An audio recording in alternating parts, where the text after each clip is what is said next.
Hello friends, welcome back to new vlog. आम्ही निघालोय लग्नासाठी। मी कशी दिसते सांगा नक्की कमेंट बॉक्समध्ये। खूप गरमी आहे तिकडे आणि मुलांनाही बरं नव्हतं, स्पेशली माझ्या मुलाला अजिबातच बरं वाटत नव्हतं, त्यामुळे आम्ही लेट झालो होतो लग्नासाठी। नवरदेव नवरी मंडपात येऊन गेले होते, त्यांची एंट्रीच झाली होती आणि आम्ही पोहोचलो। माझ्या मुलाला बरं वाटत नव्हतं कारण, त्यामुळे आम्ही सायंकाळी देखील लवकर निघालो होतो। खूप जास्त उन्हाळा आहे तिकडे, खूप जास्त उष्णता आहे ना, त्यामुळे मे बी।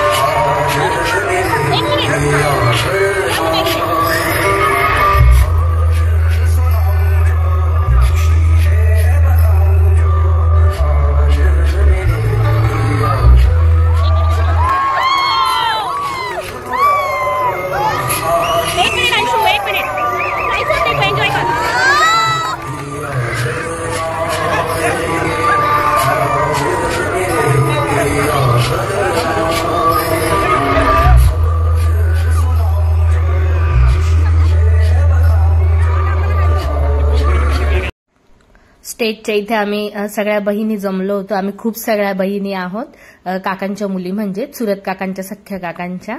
मग इथे त्या सगळ्या मला ओरडत होत्या की नवरदेव नवरीलाच घेते, आम्हाला पण घे व्हिडिओमध्ये म्हणून। तर आम्ही त्यांच्या स्वागतासाठीच सगळ्या आम्ही नवरीच्या नंदा उभ्या होतो। खूप एन्जॉय केला आम्ही हे लग्न।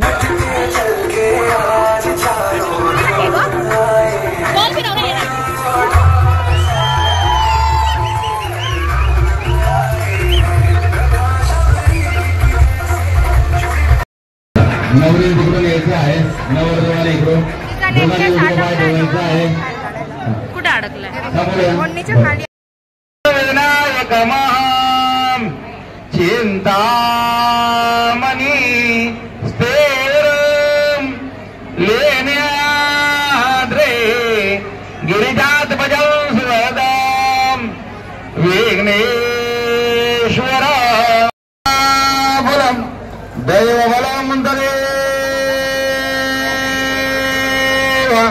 लक्ष्मी मनसा स्मरण।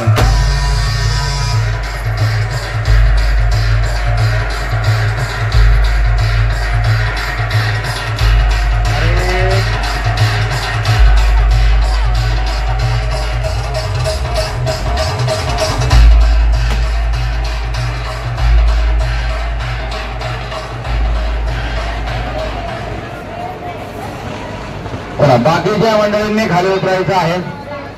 तर लग्न लागलेलं आहे।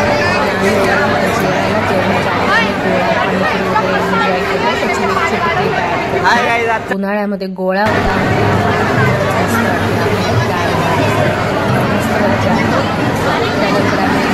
करून घेतलं आणि ही आमची माझ्या माहेरची पूर्ण हिरो फॅमिली आहे। ऍक्च्युली एका फोटोमध्ये येणं इम्पॉसिबल आहे ही फॅमिली।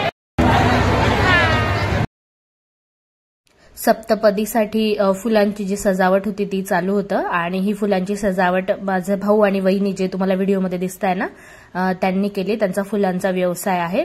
नवरदेव नवरीचे हार वगैरे पासून सगळं जे काही आहे ते त्यांनीच केलेलं होतं। खूप छान। पुढे तुम्हाला व्हिडिओमध्ये बघायला मिळेल पूर्ण जेव्हा रेडी होईल तेव्हा, कारण माझा मुलगा खूप त्रास देत होता, त्यामुळे मला नंतर जास्त व्हिडिओ पण नाही करता आले।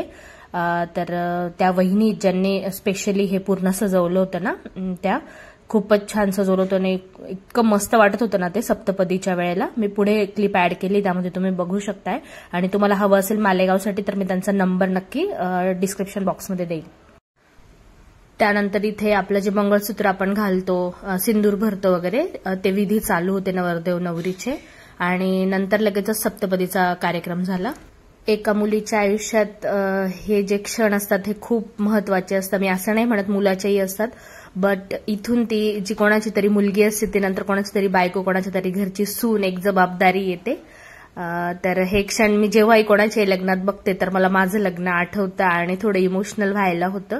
किती केलं तरी आई वडील वगैरे, म्हणजे किती नवऱ्याकडे सुख असलं तरी आपल्याला आई वडिलांची कमी वगैरे जी असते, आपण जे घर सोडून येतो ते जाणवतं आपल्याला। मणी मंगळसूत्र वगैरे घालून झाल्यानंतर तिला पायात जोडवे वगैरे जे आपले अलंकार असतात सौभाग्याचे ते सगळे घालण्यात आले होते। नवरीची आई आहे जी पायामध्ये जोडवे वगैरे घालताय ना, नवरीची आई आहे त्या।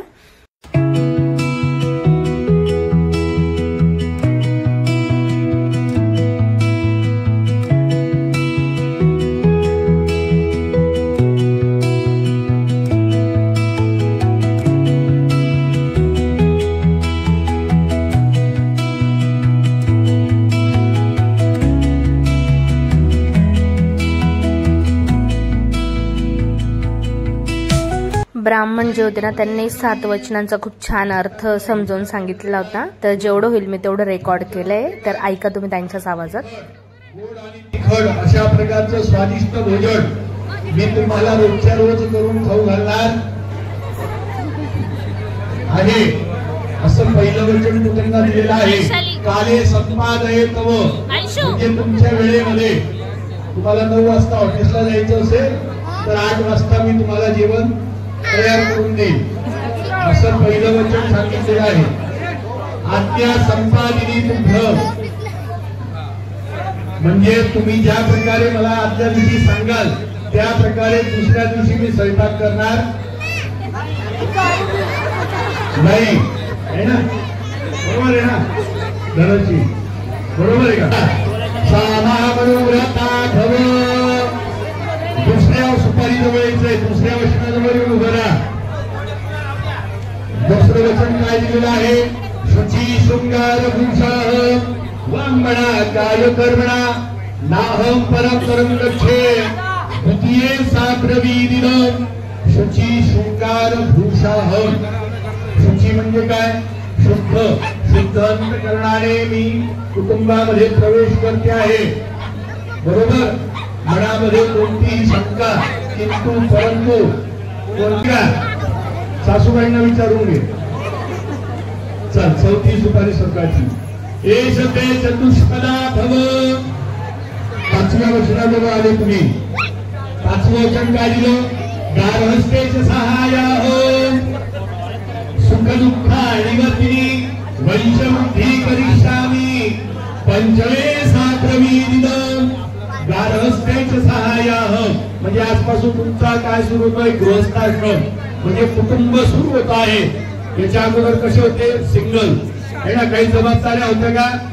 नाही, आता जबाबदाऱ्या वाटणार आहे तुमच्या दोघांच्या, म्हणजे तुमच्या कुळाची बुद्धी माझ्याच उदरात होणार आहे असं 5वं वचन तू त्यांना दिलेलं आहे। एष ते पंचपदा भव, 5वी सुपारी संपवायची। सामामनुव्रता भव,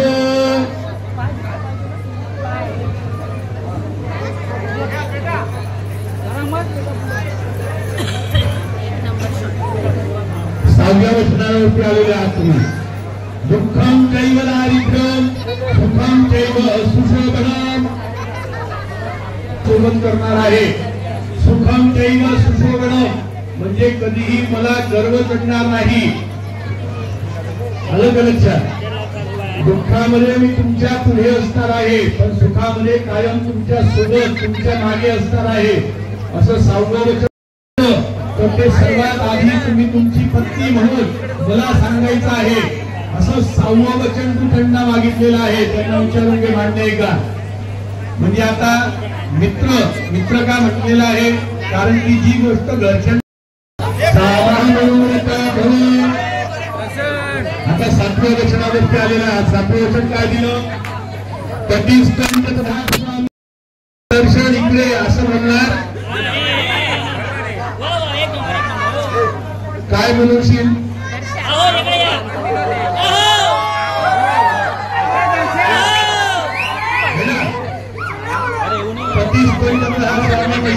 समर्पिता वंदनीय सदा मह्यम, म्हणजे तुम्ही मला कायम वंदनीय असणार आहात, बरोबर आहे ना? सखे सप्तपदा भव, तू सांगितलं त्यांना की या 6 पदांमध्ये जर माझ्याकडनं काही आयुष्यामध्ये चुका घडल्या तर तिथे तुम्ही माझे पती म्हणून सांभाळून घ्यायचं आहे। प्रत्येक वेळेला मला मदत करायची आहे। कोणत्याही प्रकारच्या अडचणी आल्या तरी आपण दोघं एकमेकांना विचारून सांगून आयुष्यामध्ये राहूया असं 7वं वचन तू त्यांच्याकडे मागितलेलं आहे. दर्शन मान्य आहे का? हा सगळं मान्य आहे ना? सरकार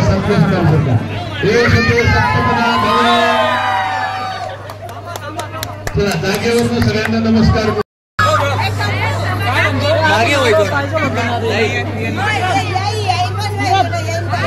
अरे ते गुरुजी चोरून लागतंय का नारळ? नंतर नवरीचे पाय धुवून ओटी भरण्याचा कार्यक्रम झाला, म्हणजे विदाई झाली. त्यानंतर तिच्या मम्मी पप्पांची देखील अॅनिव्हर्सरी सेम डेला होती. मग त्यांची आम्ही अॅनिव्हर्सरी सेलिब्रेट केली. काही त्या दोघांचं आज लग्न झालंय म्हणून आम्ही तोही केक कट केला. बोलायचे आवाज रेकॉर्ड झाला पाहिजे. सगळ्यांनी जोरात बोला, आवाज रेकॉर्ड झाला पाहिजे. Happy birthday to you. Happy birthday to you. Happy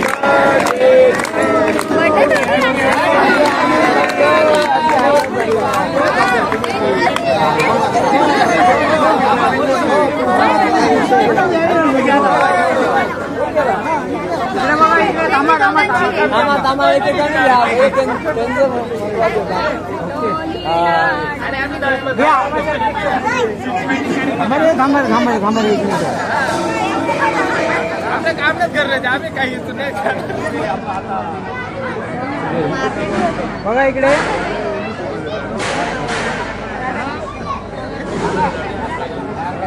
काका इकडे बघा. ओके.